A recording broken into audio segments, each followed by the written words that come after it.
Hello बच्चों, yes sir. आज हम लोग इस ग्राफ को समझेंगे। ग्राफ को समझिए। जी, ये केमिकल काइनेटिक्स क्लास 12th का है, चैप्टर का है ना। Yes sir. केमिस्ट्री में चैप्टर है केमिकल काइनेटिक्स, उसी से ग्राफ दीदी को पढ़ाना है। दीदी को पढ़ा रहे हैं, ठीक है, निकाला गया है, ठीक है ना बेटा।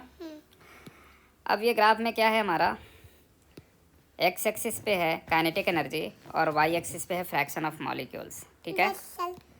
और किनका फ्रैक्शन है, जो मॉलिक्यूल्स केमिकल रिएक्शन में भाग ले रहा है। भाग लिया। ये जो पहला कर्व है जिसको भी हाईलाइट करते हैं, ये देखो, ये जो कर्व दिख रहा है ना ऊपर वाला, ठीक है ना, ये है T=, ये टेम्परेचर है, T टेम्परेचर पर है, ठीक है। Yes sir. उसके बाद जो दूसरा कर्व दिख रहा है, इसको हाईलाइट कर दो, ये इसका टेम्परेचर है T+10, 10 डिग्री बढ़ा दिया, इंक्रीज कर दिया, ठीक है। उससे फ़ायदा क्या होगा, आपको पता है टेम्परेचर जब बढ़ाते हैं ना तो काइनेटिक एनर्जी और पार्टिकल्स बढ़ जाएगा, तो रेट ऑफ रिएक्शन भी क्या हो जाएगा, बढ़ जाएगा। और जनरली काइनेटिक्स में होता क्या है कि अगर आप टेम्परेचर 10 डिग्री सेंटीग्रेड से बढ़ाओगे ना, इंक्रीज करोगे ना, तो रिएक्शन रेट 2 टाइम्स हो जाता है। कितना हो जाता है, 2 टाइम्स रिएक्शन रेट इंक्रीज कर जाता है बेटा, 2 गुना हो जाता है, 2 टाइम्स, ठीक है ना। तब इस ग्राफ को समझो। मान लो कि हमारे पास रिएक्टेंट मॉलिक्यूल्स हैं ए और बी। उस मॉलिक्यूल्स में सबका एनर्जी हाई नहीं होता है, कुछ का बहुत कम एनर्जी होता है। देखो इधर वाले एरिया की बात करते हैं तो इनका काइनेटिक एनर्जी काफ़ी कम होता है, इतना कम है कि ये रिएक्शन में भाग ले ही नहीं सकते, ठीक है। तो रिएक्शन में भाग लेने के लिए हमें एक थ्रेशोल्ड काइनेटिक एनर्जी की ज़रूरत होती है। मिनिमम इतना तक होना चाहिए, ये जो ग्राफ में दे रखा है ये लाइन, यहाँ तक काइनेटिक एनर्जी होना चाहिए मिनिमम, यानी कि इसके राइट साइड वाले जो भी एरिया पड़ रहा है आपका, वही है नंबर ऑफ़ रिएक्टेंट मॉलिक्यूल जो केमिकल रिएक्शन में भाग ले रहे हैं।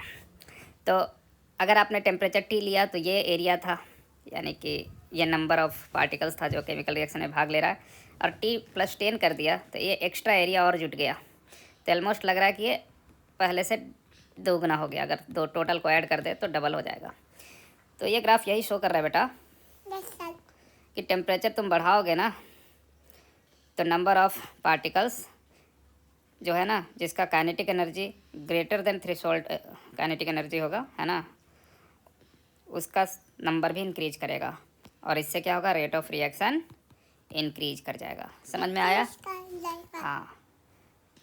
तो किसी भी केमिकल रिएक्शन में, ठीक है बेटा, फिर से समझो, किसी भी केमिकल रिएक्शन में मान लो कि ए और बी रिएक्ट कर रहा है, तो उस कंटेनर में मिलियंस बिलियंस, मान लो बहुत सारे मॉलिक्यूल्स होंगे, ठीक है।